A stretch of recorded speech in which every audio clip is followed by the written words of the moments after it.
Metro রেলে যে পরিমাণ ভিড় পড়ে মানুষের, আমার মনে হয় লোকাল ট্রেনেও এত মানুষের ভিড় পড়ে না।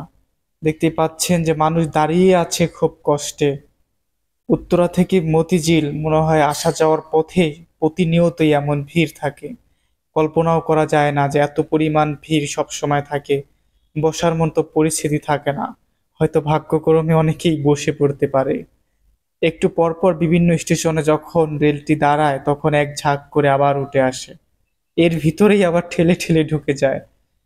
এত পরিমাণ ভিড় মেট্রো রেলে, যা কি লোকাল ট্রেনেও কখনো কেউ দেখেছেন? কমেন্ট করে জানাবেন। আপনি যদি মেট্রো রেলে উঠে থাকেন আপনার অভিজ্ঞতা শেয়ার করবেন। দেখতে পাচ্ছেন এখানে দাঁড়িয়ে আছে মানে মহিলাদের জন্য বা মেয়েদের জন্য মানে এত পরিমাণ সমস্যা যে তারা ভালোভাবে দাঁড়িয়েই থাকতে পারে না।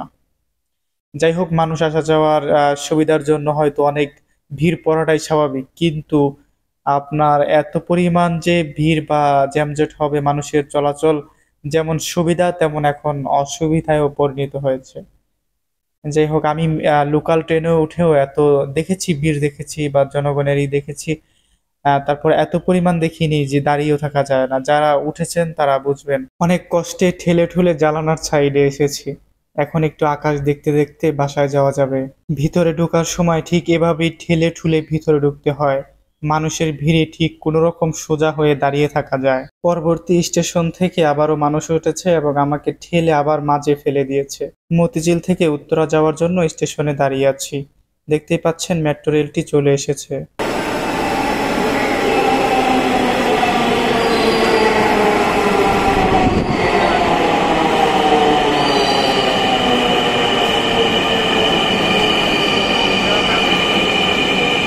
This train is bound for Uttara North.